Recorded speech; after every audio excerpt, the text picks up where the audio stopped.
Hello and welcome to SEOcharity event, SEO for Boss, with Ian Ferguson and Anton Schulker and me today.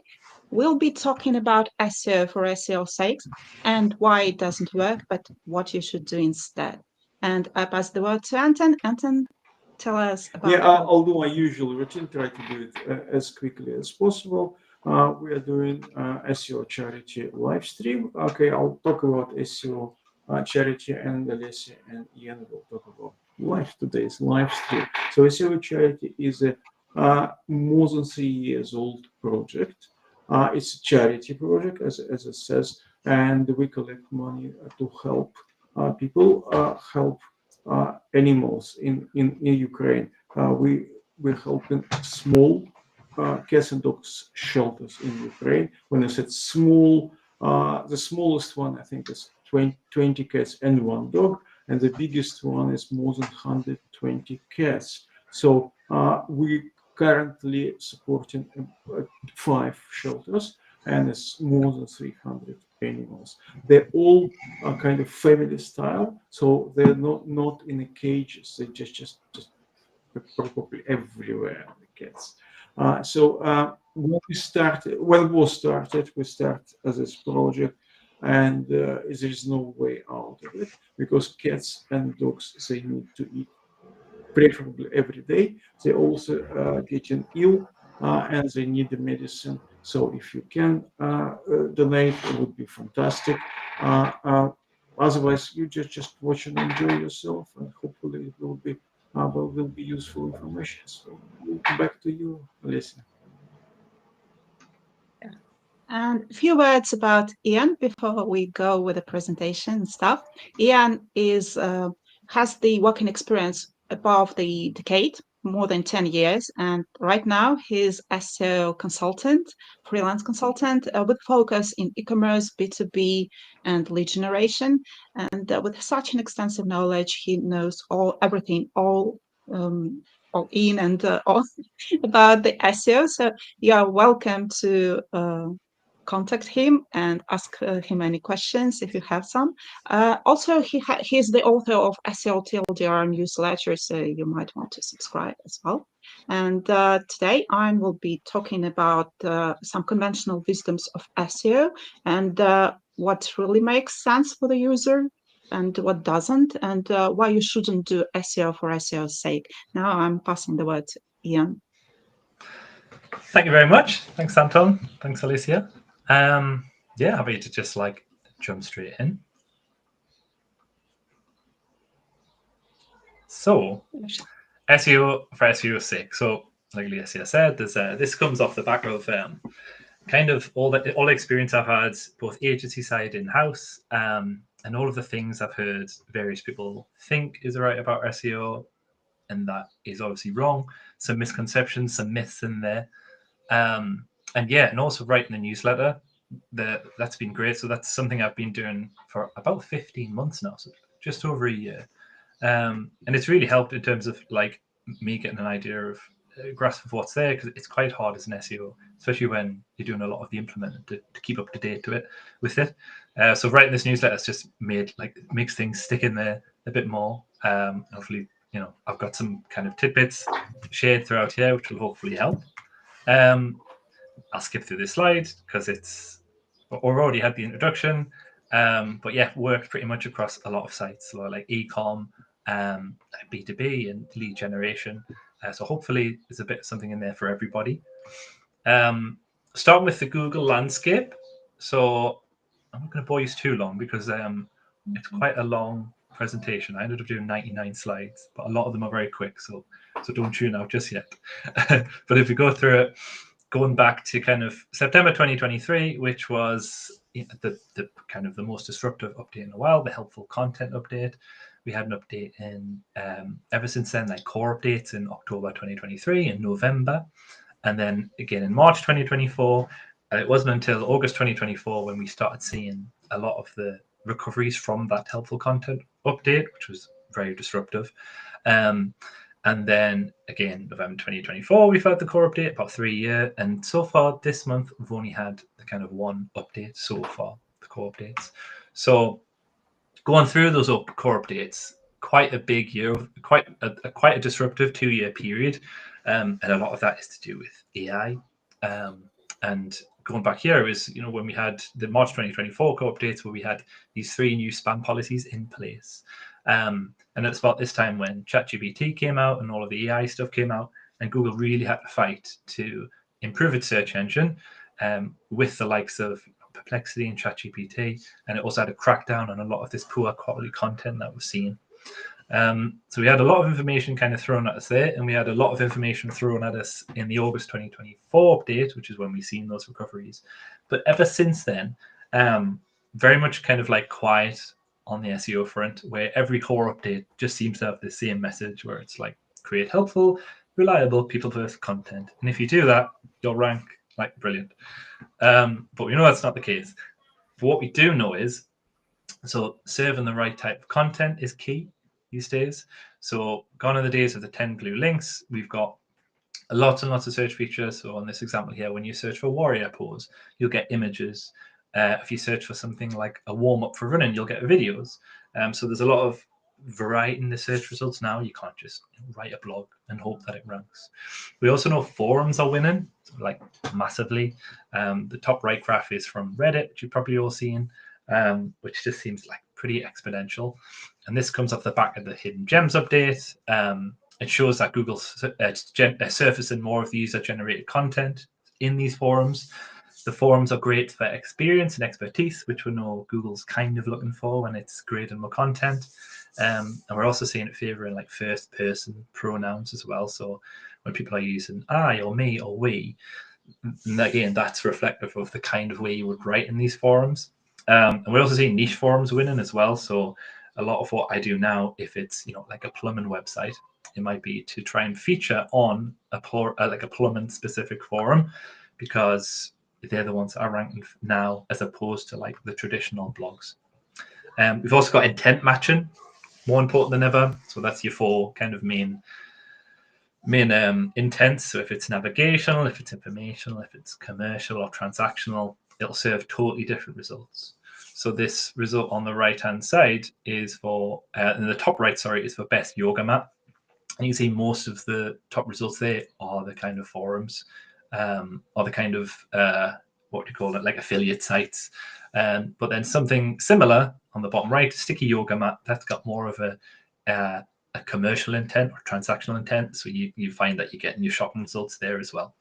So we're seeing a lot of upset where people used to rank for something where they're not anymore, and there's nothing really you can do about it because it's Google's matching the intent and it's thinking it wants this site instead of another one. Content placement is more important than ever. So with the rise of these forums and the rise of these like affiliate sites, sometimes going back 10 years, a lot of what I would recommend would be, if we write a blog about this particular piece, this particular keyword, or if we write a collection for this specific keyword, with some tweaking, we could probably get up into the top 10, somewhere in the top 3, hopefully. Nowadays, I wouldn't even recommend that because we've got to beat the forums that are showing up there. But it's a case of like, if you can't beat them, join them. So I find myself advising less kind of traditional SEO practices now, and it's more so like digital PR, that kind of thing. And this is just a silly example of like, can't beat them, join them. So this was for the search term mobile SEO audits. I found that LinkedIn Pulse was ranking above everything else.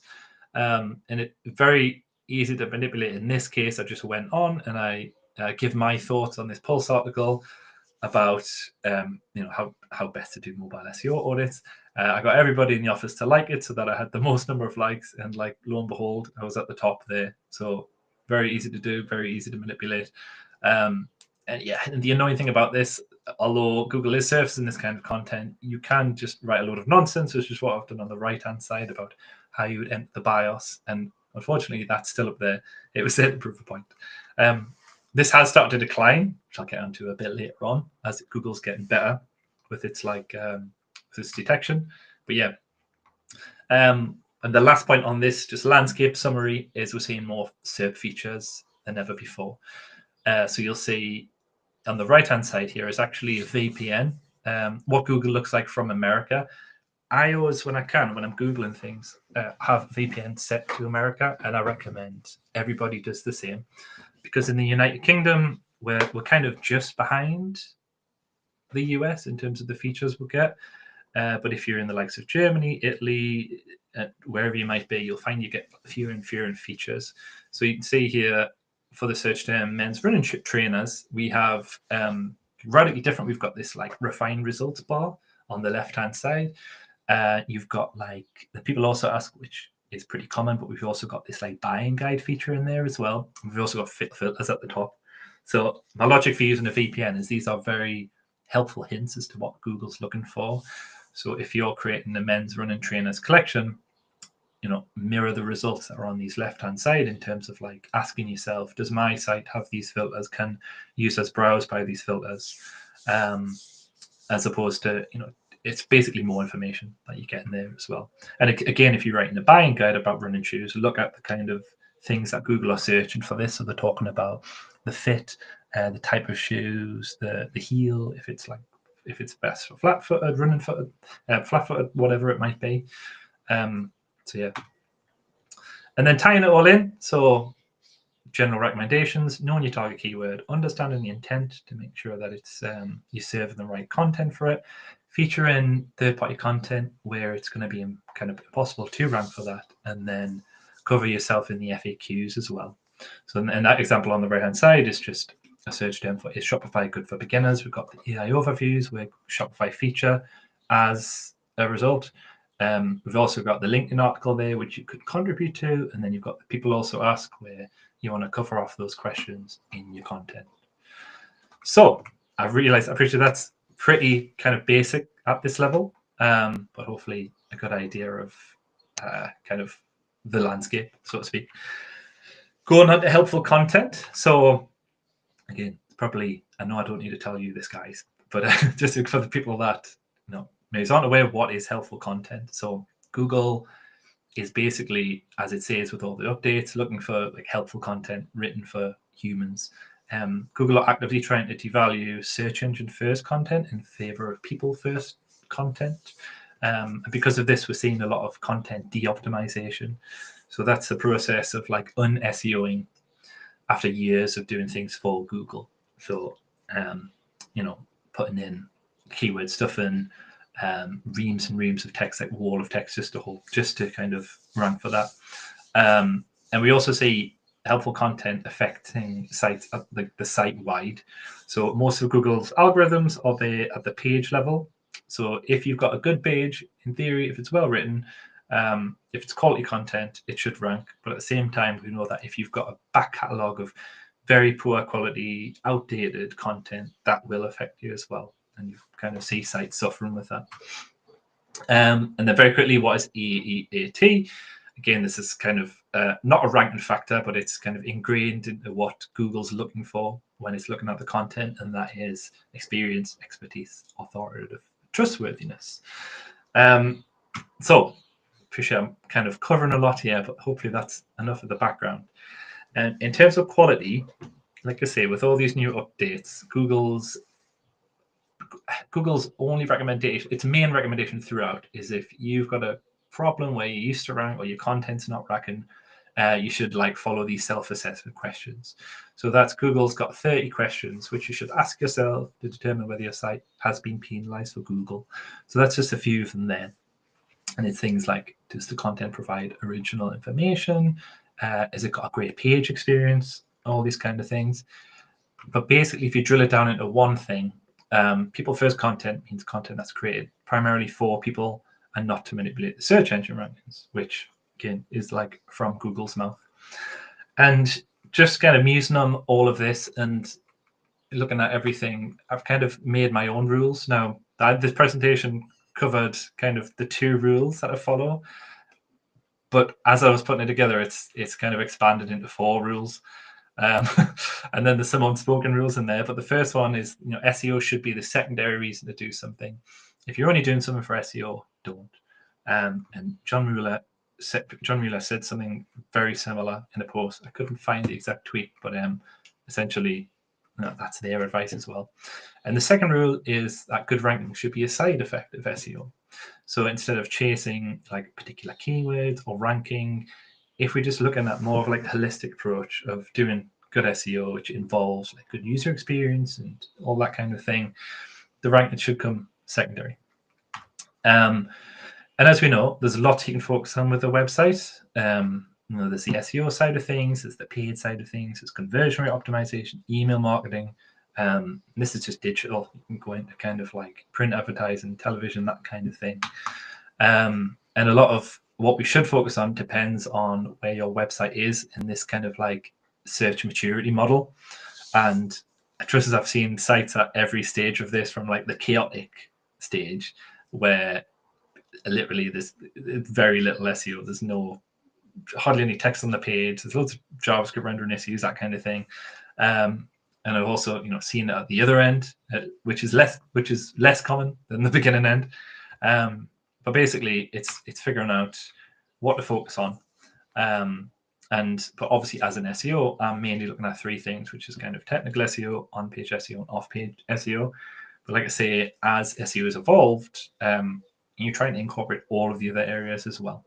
So instead of just doing something because I used to think it was right for SEO, or I've read it on a blog or a forum years ago, kind of asking yourself, like, is there an actual point to this? Let's pretend that we're not going to get any ranking gains from this. Is there a point in doing it? And actually, there's some of the sites I've worked with, the best kind of clients we've had are ones that have come to us asking for SEO, but then we've looked at them and we've said, well, actually, it's pointless because your site is so bad that it's not going to convert. So actually, the first thing we do is like rebuild their site from scratch. And then we look at PPC because that's shorter wins, so we can see if it actually works. And then we move on to SEO. So SEO is for SEO's sake. So why do we chase these quick wins in SEO? So 3 reasons that I've drilled it down to. The first one is the cognitive miser theory, which is where humans tend to conserve the mental energy by opting for the path of least resistance. So that's like generally in life, happens all the time. But in SEO, this translates to favoring tactics that promise those immediate results over strategies requiring kind of prolonged effort. We also, as human beings, have a lot of confirmation bias, and that's where we focus on data that supports our existing beliefs or strategies. So if you've heard that backlinks help, you'll generally go on and say, do backlinks help SEO? And then you'll find a lot of results and generally will pivot towards the one that say, yes, look, sites with higher DE get higher traffic, etc., etc. And we tend to ignore the ones that say it's pointless, that kind of thing. And the third one, which is probably the most kind of stress-inducing or like pressure-related ones, are client expectations. And that's clients often demand rapid results, which pushes us to kind of prioritize those short-term gains over sustainable strategies. Also pressure to outperform rivals quickly. So where it's like, oh, my competitors built 10 links. How many of you built this week? And I get a lot of pressure to do potentially the wrong thing or something that's not the best. But then 4 things for sustainable SEO success. Balancing those short and long-term goals. So quick wins are always good if they're there, but you want to integrate those into like a long-term strategy. Data-driven decision-making. So basing your strategies on data analysis rather than anecdotal successes to avoid those biases. Client education, which is a big part of it. So sometimes it depends on the client, and you never want to kind of patronize them, but you want to educate them as to why we do the things that we do and to focus on the long-term strategies. And also diverse and varied traffic sources. So this is coming from an SEO myself, who's always kind of pushing for the kind of organic traffic to be the best acquisition channel we can have. But relying on search is risky. So relying on just search is risky, just as relying on having 90% of your traffic coming from PPC is risky. So looking for ways to diversify that through social, email, and paid, which to kind of mitigate any losses from the algorithm changes. So this is kind of the format I'm following for the rest of this site. And it's basically where I have a quote on the left-hand side. And these are kind of common misconceptions or things you read on Reddit, that kind of thing. So, for example, I should add author page to improve Google's perception of my authority. So we know about AAT, We know they look at authority. So why not just create a page that says, hello, my name's Ian. I've done SEO for 15 years. I've got a degree in SEO, and I got John Mueller drunk, and he told us the secrets of Google. Don't do that. But if you can flip it around in terms of like another value it would have, I should add author pages to reassure people of our expertise. Then yes, that kind of makes sense. This is a quote from Nikki Pilton on Blue Sky, where vent a frustration on people treating their author bios as an SEO tactic, when they should be there as a tool for building trust with your actual human readers. And John Mueller came back with this, saying exactly what everyone else was thinking. Like, people can tell when these author bios are used for SEO. It's kind of awkward and not reassuring at all. So it's just getting that balance right. I've underlined a point here because actually the author profiles can make digital PR easier when you can share a link to a real bio and not just some kind of AI nonsense. And then examples of some good author profiles you have on the bottom left. You have these. This is from Medium, so it's very subtle. You've got the actual writer there, but if you hover over, you can see their expertise. You can then click on it and you can see their page if you want. It's not intrusive, but it's there to reassure you. So this is something to do with medical, kind of your money, your life kind of topics, where just at a glance you can see, okay, she's a doctor of like a nursing practice, nurse practitioner. That all helps. And then we'll all know Roger Monti from Search Engine Journal. I think that's a good example of it as well, linking all the articles. And that's kind of one of my unspoken rules, where if a reputable kind of SEO site is doing it, it must be right. Like, if you're going to copy anybody, it's going to be someone like that. So doing it for Google. So again, something I get all the time, you should buy backlinks to improve my domain authority and rankings. Whichever way you try to think about how you rephrase this, there's no real way to do it. I should buy backlinks because, like, what is DA? Like, why are we just building backlinks in quantity? No idea. And we know, for example, this is an extract from kind of very recently, to remind SEOs to focus on what matters and not these vanity metrics. Again, John Mueller, I keep dropping his name. I feel like I've mentioned him already a lot, and I will continue to. But yeah, us SEOs have the tendency to overanalyze tiny signals. And also Fabrice from Microsoft is said to think about the click quality and the conversions and whether those like visits actually help the business.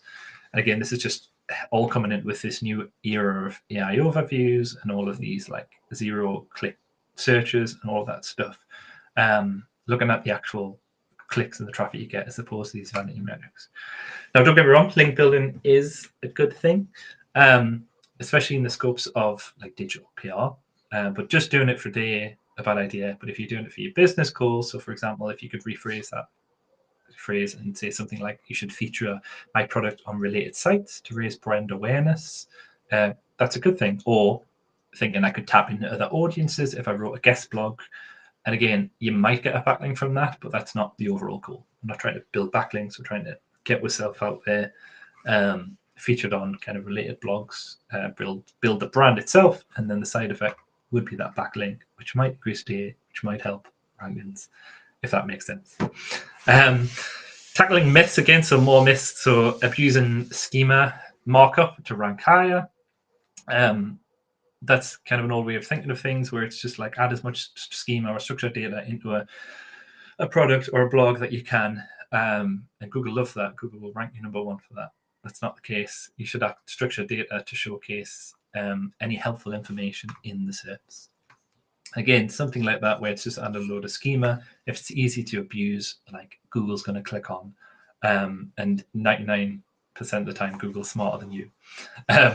So another tweet by John Mueller again. Structured data won't make your site rank better. It's used for displaying the search results featured. So yeah, it's good to show in carousels, but generally not going to help you with rankings. I put a little quote on the bottom because very recently Microsoft have confirmed that schema can help Copilot and LLMs better understand your content. So again, it's a good thing to do, but just doing what's relevant as opposed to doing everything you can makes sense. Next one, I need to use my exact target keywords as anchor text in every link to improve my rankings. Again, why? We've all seen this before, where we have like a page like this where it's just a wall of text. Every other word's underlined, and that's a link somewhere. And when you read it, it's really full of fluff. Doesn't say a lot of things. This is actually a client I worked on before, and we went through a process of like de-optimizing all of that again. So just really cutting it down, just literally sometimes cutting it down by like 80% in terms of just the fluff.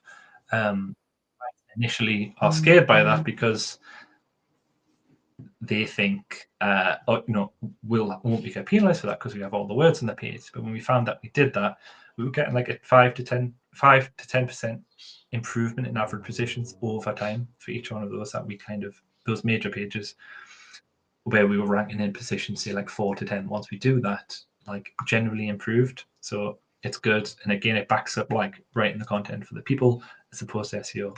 Like does really help. I seen it on Reddit. If you update the date of a blog, it'll trick Google into thinking the content is fresh. We know Google loves fresh content, so all we have to do is update the date, right?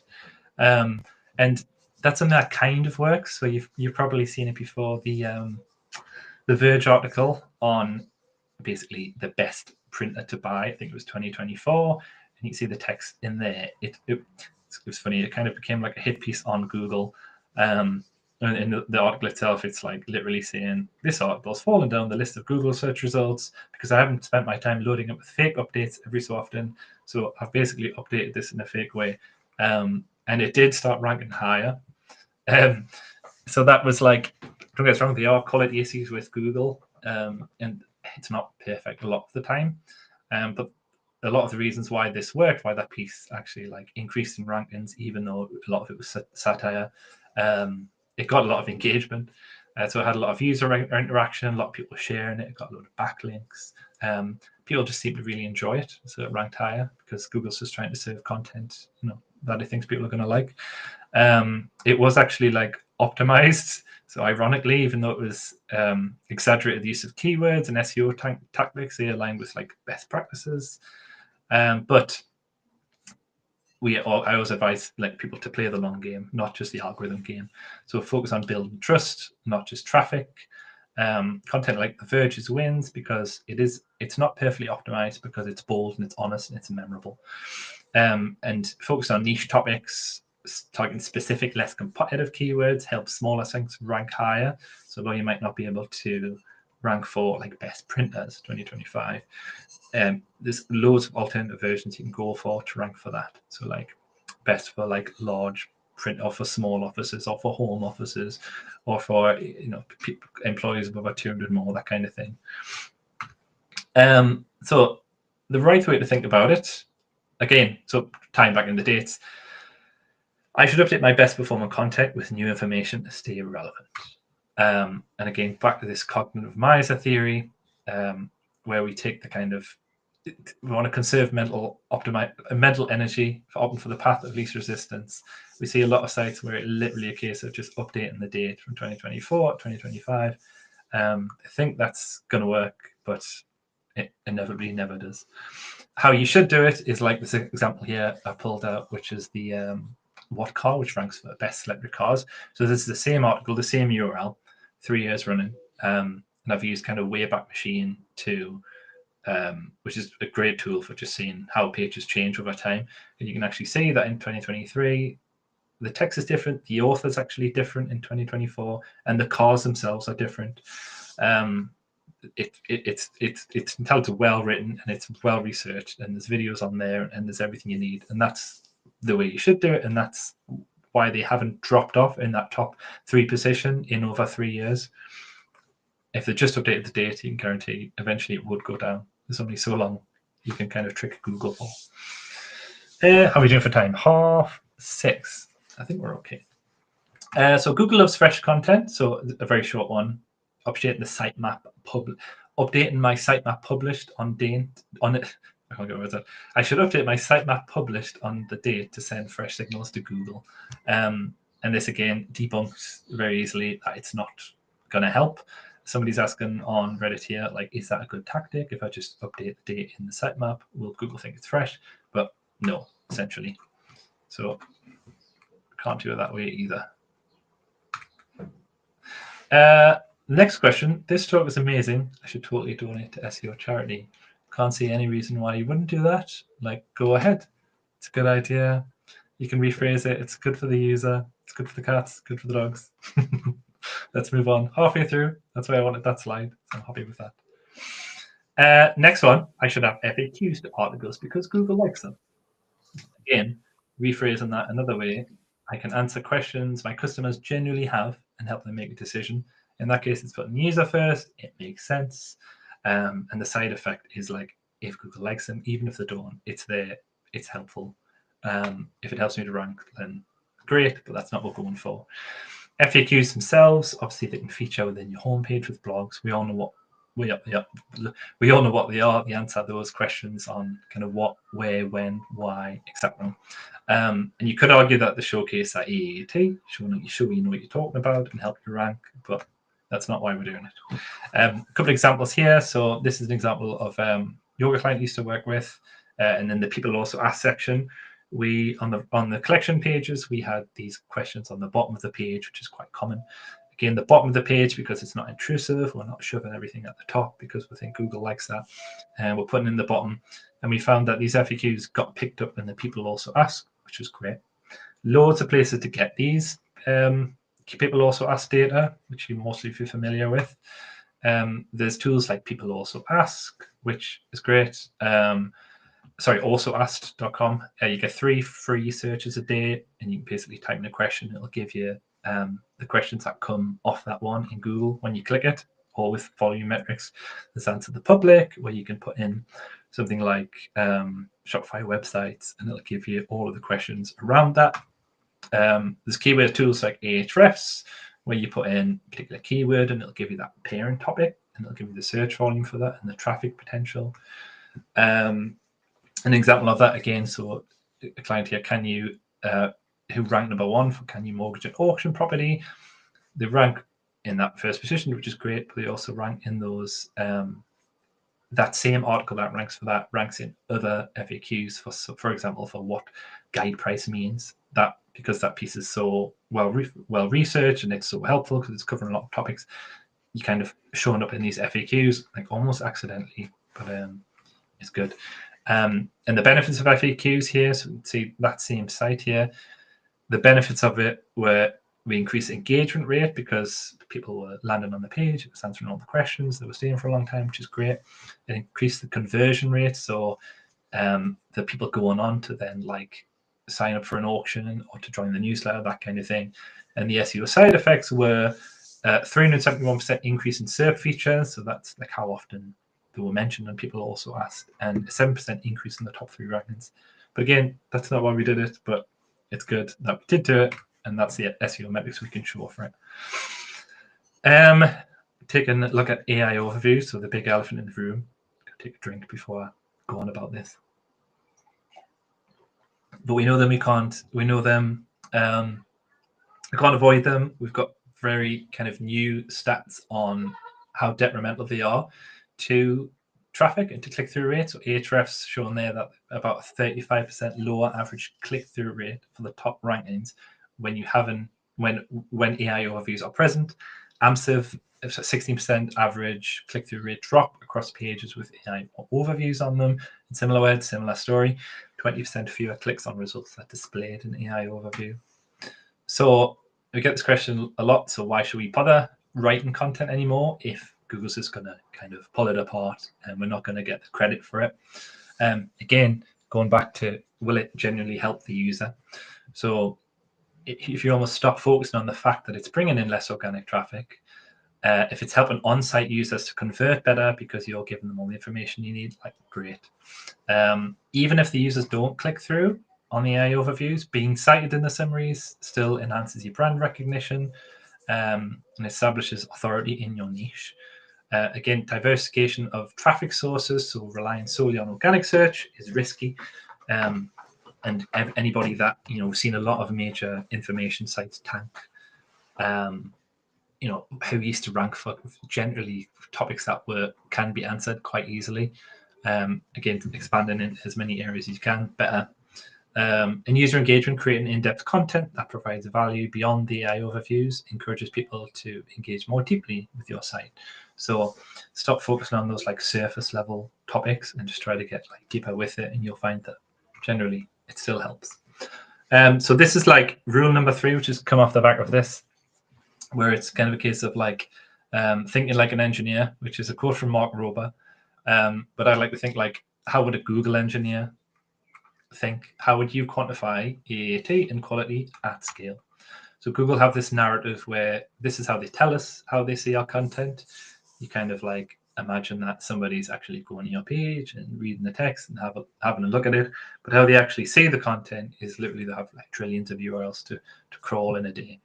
And there's certain things that they will pick up on, which they will think is helpful, and you will kind of get like credit for it, or get like promoted for it.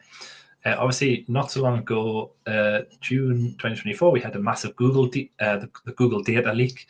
It confirmed kind of thousands of things that Google looked at, which they historically taught us they haven't. So we had things like Nav Boost, which is like a re-ranking system based on user click behavior.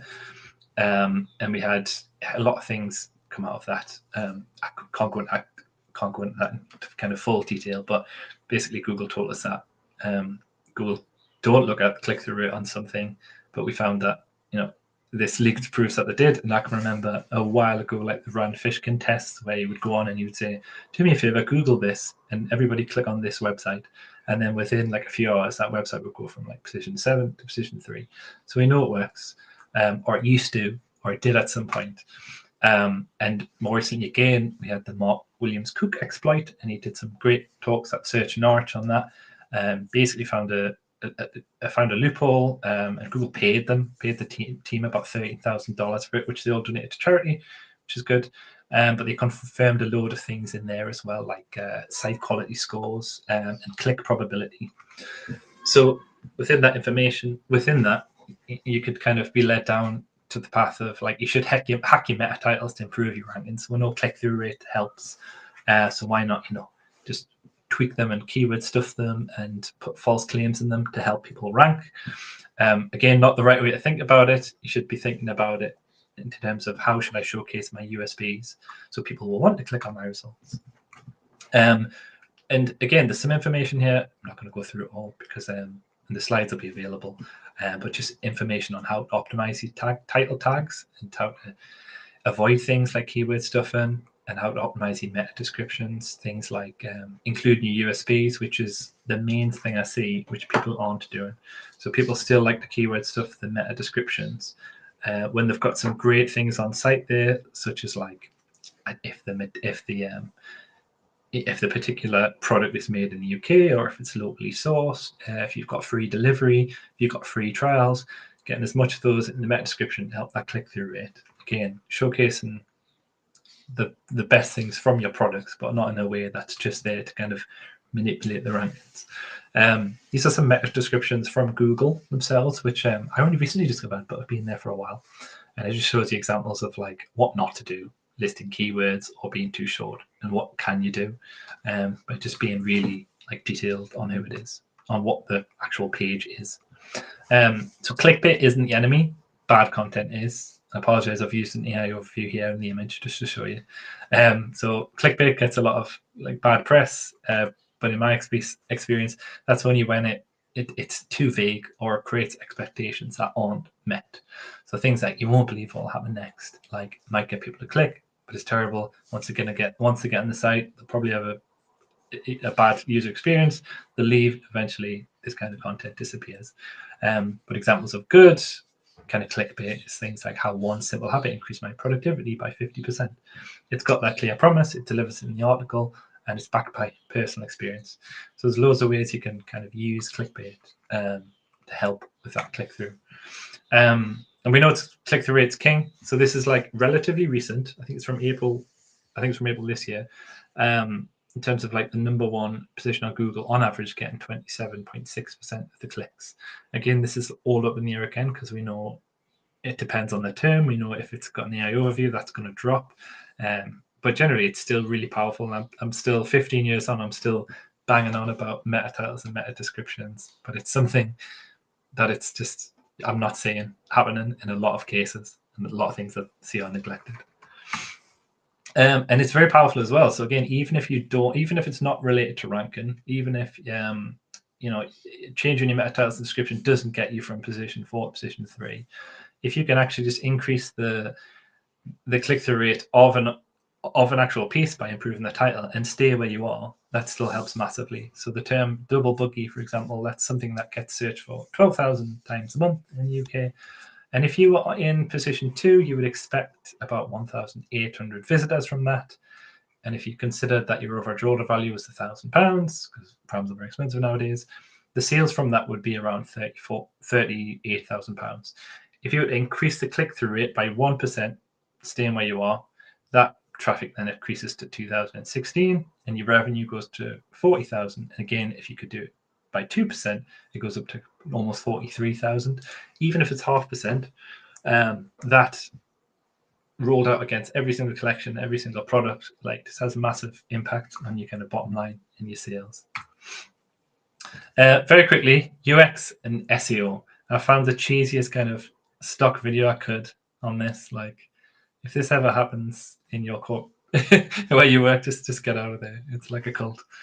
But again, this is balancing. This is where I'm a bit unsure myself, because we have the question all the time, like, you should add loads of copy to my collections pages because that's what everyone else is doing.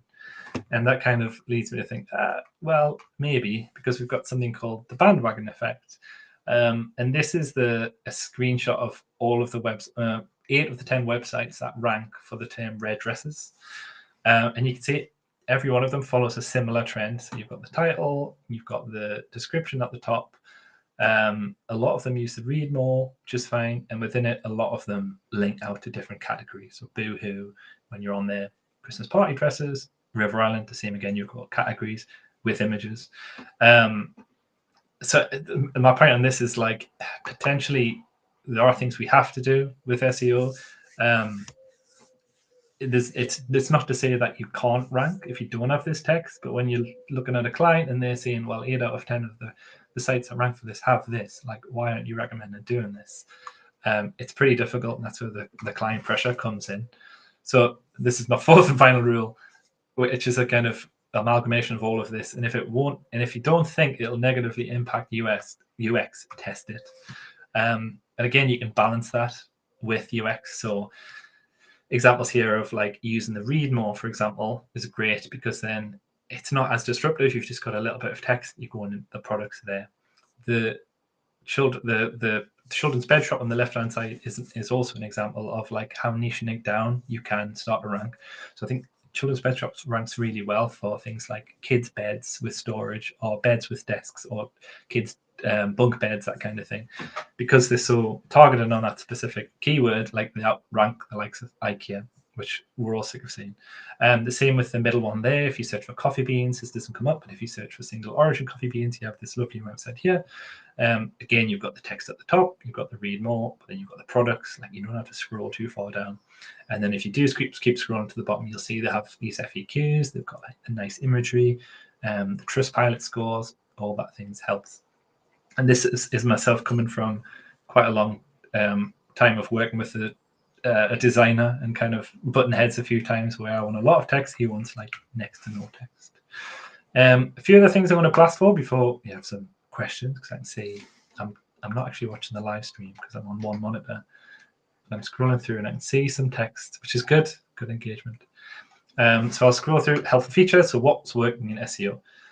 So Google seems to love user-generated content. So buy fake reviews from Fiverr. That is literally a conversation I had last week, where I told somebody that it's good to get reviews, and he said, I know a way I can just buy loads. And I was just like, red flag. User-generated content, I think, take many forms: testimonials, reviews, Q&As. And the reason I suggest doing this is that it increases trust and it improves engagement metrics, so it keeps people on the page. Again, the side effect of that was, like, yes, it might show first-hand experience, which helps AAT. It does typically, when you do it, increase your long tail keywords, and it can also increase like your image result saturation. So especially if you can request images, or people are sending you images, like this Amazon example on the right hand side, all of that helps. The top one here I love, because this is like an AI overview. It was like the most liked positive, no, sorry, it wasn't AI overview, it's a simple, the most liked positive review is this result here, and there's quite a few spelling mistakes in it. It's saying it's a great show instead of a great shoe, but I just thought, actually, that's really good, because that's, you can tell that's definitely not AI, because it reads like somebody who's actually wrote it. And then the bottom left one was also interesting. It's the Adidas site, and it's in brackets, this review is collected as part of a promotion. So that shows you that it's happening. Sites are incentivizing it. You're not allowed to incentivize reviews if it's on like Google My Business, but to be fair, you can do what you want with e-commerce in terms of just like encouraging people to review. But just being open about it is there, it's great. Comparisons, another great thing. These can take the form of like this product versus that product. Again, the benefits of doing this, it allows customers to make an informed decision. You've got an opportunity to upsell. So this IKEA example here, I showed IKEA. I realized the irony there when I said it. I hadn't before, but you've got the example of the bed here for $229. In a comparison, you can suggest like higher price beds to try and get people to do that. If again, you can showcase that it's actually worth the extra money. It improves engagement metrics again, because people play around the site, stay on the site for longer, generally happy. And the SEO side effect of that, where it controls branded keyword search, so it allows you to rank for more of your keywords, and it allows you to rank for a lot of versus keywords as well. So, for example, Beehive versus Substack, or Beehive versus MailChimp. Every one of those has got pages where they compare each other's products, and they are honest. They generally tend to say, "Oh, this product's great for that, but we're better at this." Few more things. So author profiles we've already been through. Accessibility, it seems to be working really well. So articles like Medium, where you can listen to the article, or sites like Substack, which encourage people to like record what they're saying, and video captions as well. They are a source of AI overviews, if anybody didn't know, but having video content, turning blogs into videos, and then having the video captions on there can help with AI overviews.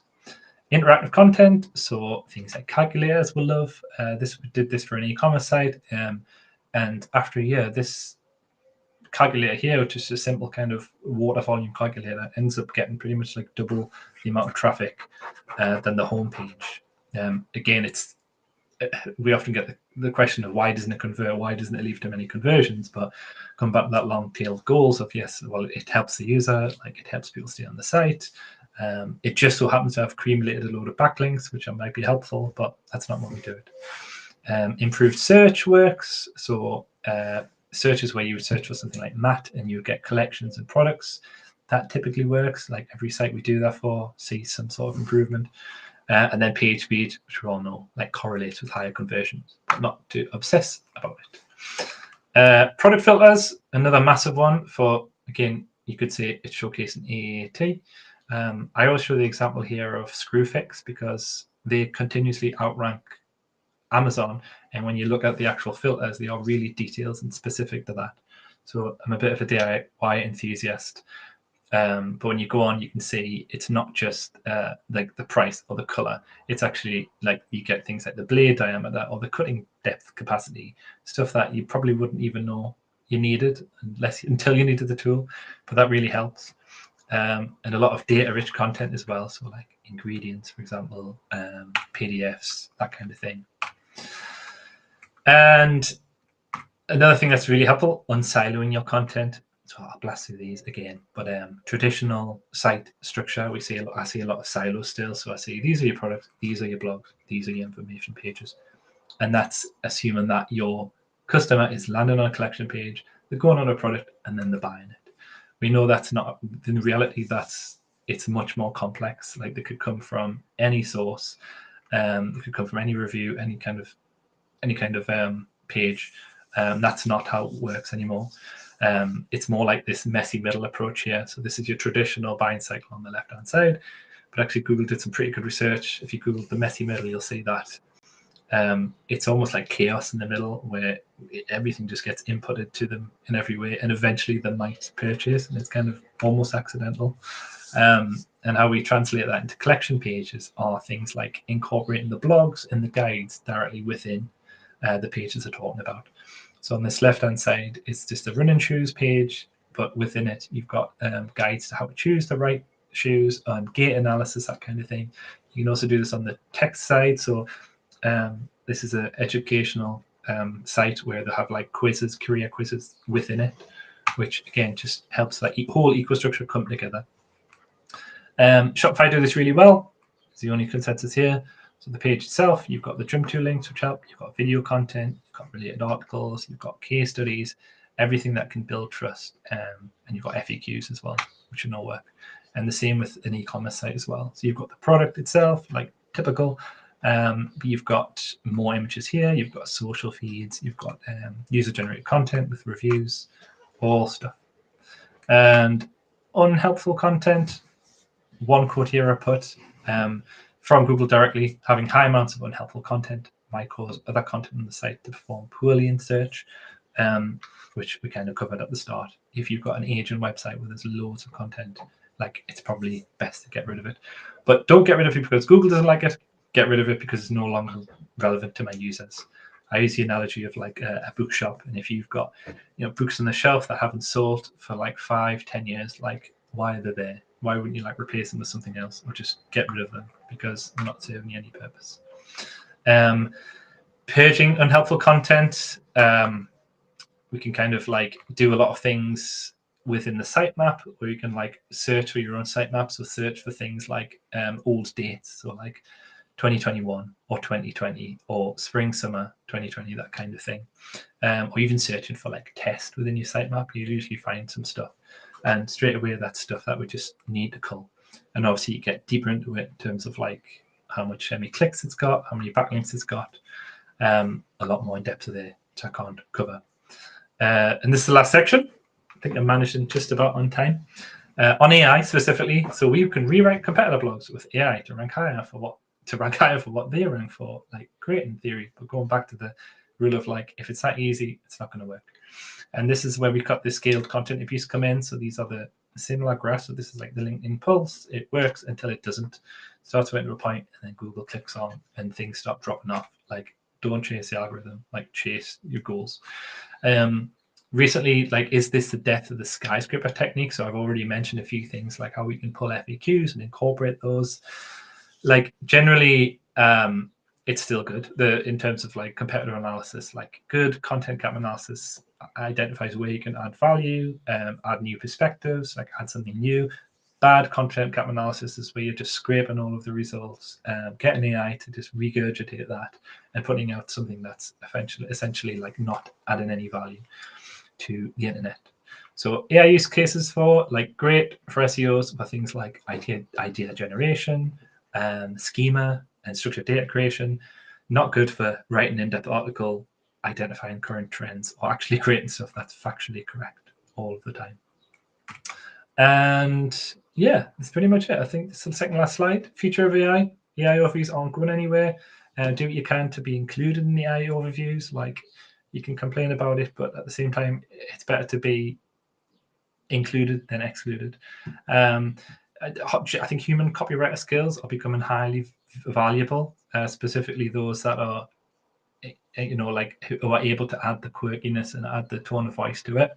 But unfortunately, I do think junior hiring roles will be far less common, and that's just personally when I go back 15 years ago when I started SEO. A lot of what I did back then can be automated or will be within the next couple of years.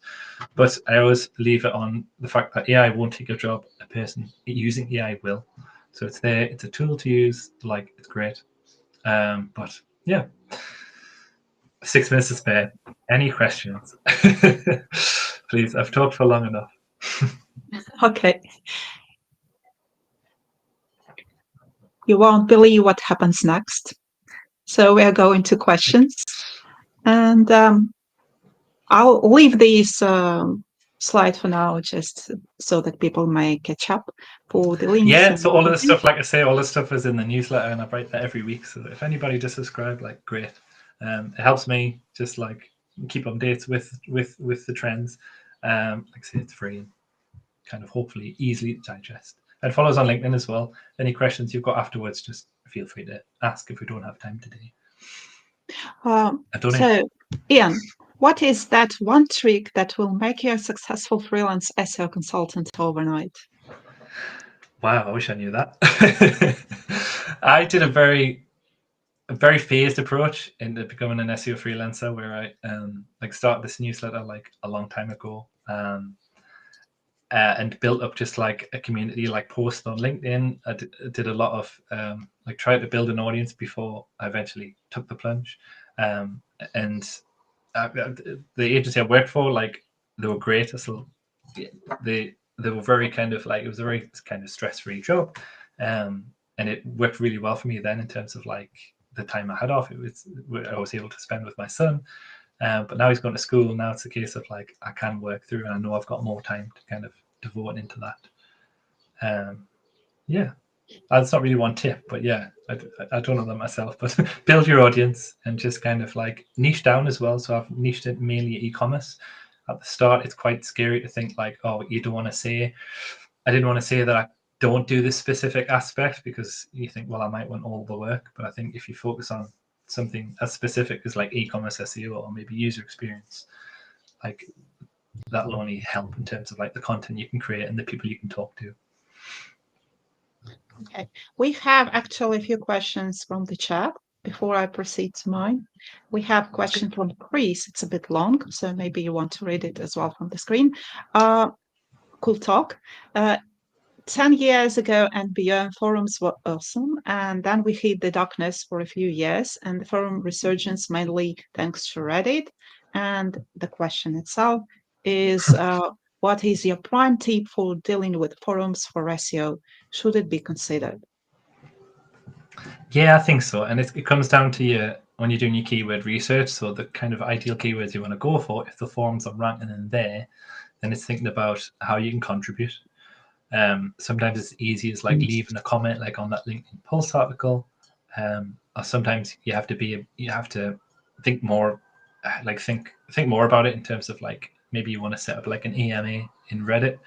That takes a bit of work in the background, because you've actually got to like people there raise awareness to it. But I think it definitely deserves a part in the SEO strategy, especially with terms where it's like the word best is used. We still see a lot of forums coming up there.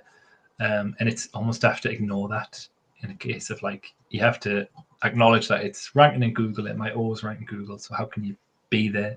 So again, that's maybe it's going less from like writing your own content and going more towards putting money into digital PR to actually like send samples out there, like build relationships with the writers that generally copy, like write the copy for what you do. So yeah, definitely consider it. Like I say, it's not technically SEO, but I find myself as I'm getting on just having this more holistic approach and trying to incorporate all aspects of it. So, for a client, what would you suggest them to do? Send someone to comment it, buy links from forums on Fiverr, or what? Never, if it's, don't do the easiest thing. Here's my only advice to that. If you think I can buy a load of links, like don't do that. And again, it is case by case basis, but I would generally, the manual approach to outreach like still really works. So finding out, like the yoga example I showed there, it was a case of like finding who wrote the article, finding them on LinkedIn, dropping them a message, asking if they wanted a sample, they can keep it. Eventually getting that link, but it links to Amazon because they get affiliate rights. So then message them again to saying, oh, actually, if you use Amazon link, can you swap it out to the actual website? So it's quite intensive, but I think worth it if these other sites are ranking for it. Okay, and we also have a question from Alexandra Felony. I hope I pronounced the name correctly. Do you think it's better to stick to a niche industry or to branch out? I think you've partially responded to that previously, but maybe you want to expand. Alexandra owns a company focused on a specific industry and has become very well versed in it, but have started wondering about others. I think, yeah, like I say, I've already covered it. I think it's best to niche down. And I find if we're just talking from like a rankings point of view, that children's bed example I gave, for example, they just focus on kids and children, and they do really well with it.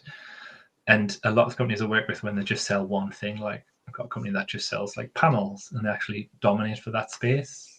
And I've often found, as soon as they branch out and try to do other things, like, oh, well, we do panels for bathrooms, maybe we should sell baths, like you lose the focus. It doesn't do really well.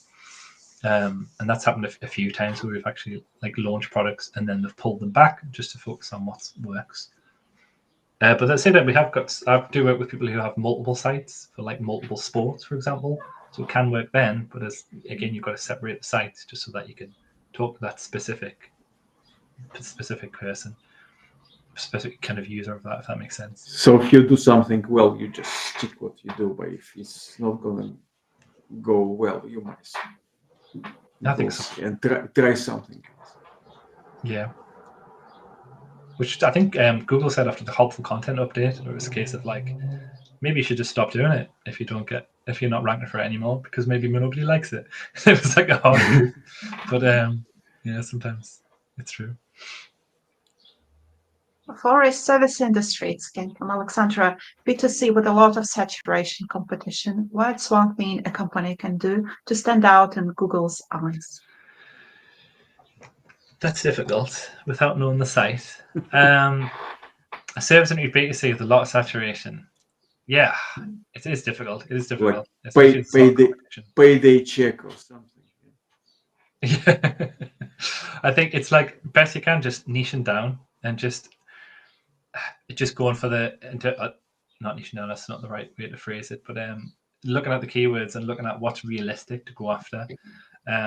You could consider like how mature they are in that model and the kind of keywords to go for. I see a lot of sites where it's like they want to compete for a very high term with a lot of search, and in truth, that's not going to happen because they don't have like the budget there, they don't have like the PR, all that kind of thing.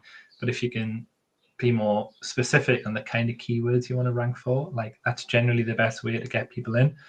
And then once they're in the door, if it's a service you can use over and over again, that's when I would start focusing on the whole approach. So like building an email list, upselling them, nurturing that relationship with like Klaviyo flows, for example. Like I find myself talking about email now a lot, even though I'm an SEO. But yeah, that's the best way. Just kind of getting them where you can in Google in terms of like something that's not too competitive, and then hopefully converting them up once they're on the site, once they know who you are.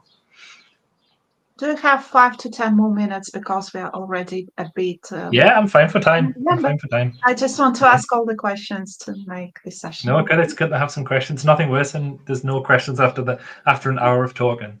So it's good to see. Not necessarily. Sometimes it happens, but okay. But we have more technical questions from Alexandra. What are your thoughts on instant indexing? So instant indexing, just a Bing thing, isn't it? Like if you can go for it, like go for it. Yeah, it's like a lot of you can get apps now in WordPress which will do instant indexing. It's sometimes a bit gimmicky because Google don't have like an equivalent. But what I'll say always to clients is to, like, once they've wrote a blog or once they've put a new collection live, to manually go onto Google Search Console and then like submit a request. Like not a lot of people do that, and you'll find that even if you do it, like you'll be in the index. It's up to Google at the end of the day, but generally it'll be faster to do it. And instant indexing is like the same thing. Like if you can incorporate it, do it, and you don't have to worry about basically manually going on to like webmaster tools and then inputting the URL and that kind of thing. But I think generally it doesn't make much difference in terms of like how often it's picked up. Okay, and I have a series of really quick questions. You don't need to expand on them. You may if you wish. Let's start with they're very basic ones and based on your presentation mostly. What is your favorite traffic source outside of Google search? That's a good question. It's got to be email, I would say. I wanted to say PPC, but then yeah, I like email because it's returning customers, and it's it's a lot of the times with SEO you're getting people to the site, and some of your soft conversions are to build that email list. And it's good to see that when you're sending emails out, that like people are actually engaging with your content and coming back. And it's also like a quick like switch, I find. Example, like if you're not making a sales deadline by the end of the month, like you can't really do anything SEO wise. You can put more budget into Google ads to kind of get them to convert, or you can send an email out, and as long as you don't abuse it, it's a good way to just get returning customers back. It's a lot cheaper to keep an existing customer than to acquire a new one. I think PPC is mainly acquiring new ones, and SEO to a degree. What do you prefer personally, Bing or Google? Google. I haven't given Bing a ChatGPT. chance, to be fair, but yeah, I'm just like Google embedded it. My home's full of the Google speakers, which are like both useful and terrible at the same time. Google or ChatGPT? More and more ChatGPT. Yeah. It's basically the same question, but just instead of Bing, she used Search GPT, which is very connected, by the way. Maybe not anymore. We had news today that Microsoft is stopping Bing sharing API and custom Bing search engine. So I don't know if it will be a problem for OpenAI or not. So you prefer ChatGPT? My newsletter, because I haven't heard about that yet. Yeah, it's on their website. It's only today, and it's been like a few hours ago. That's interesting because I've been telling a lot of people to like make sure that your Bing Webmaster Tools, like everything's indexed there, because that's something that's neglected. And I've said do it because it can help you like rank in like the Microsoft like the LLMs, that kind of thing. But that's interesting. If that's changed, it might be the case. It might not be the case anymore. AI overviews are the future of search, or are they killing search? I think they are the future. I think it's inevitable. I think AI mode will become the norm. I'm going to say within this year, just putting it out there. So like by default, you'll get the AI mode. But I do think it's killing search as well. I think that Verge they did an article on like how SEOs ruined the internet, which you're probably seeing, and how they basically said that they made sites all kind of the same so that they're ranked. But I think like GPT is a much worse version of that, because like at least Google search results like kind of can look pretty with images and shopping, but like the LLMs like ChatGPT, it's all text and it's horrible. And I hate it. There are plenty of pictures. No, I disagree. I check about size of the tires yesterday. Just asked, and they gave me plenty of pictures. Yeah, so maybe that's the prompt then. If you ask for more images. I basically asked to compare two cars and two sizes, like Subaru and Acura, and they gave me a picture of everything. Okay, that makes sense. Hopefully, it'll get more. No, picture with gimmick in my because I was asking for particular numbers. So picture with gimmick, but the gimmick was there. Nice. And the last question, does anything change for you in your work with this AI emergence, AI overviews, ChatGPT or something else, so that you optimize something differently, or that you considerably changed your approach to some of your routines? Or maybe your clients ask you, so what should we do? Maybe some traffic drops a bit.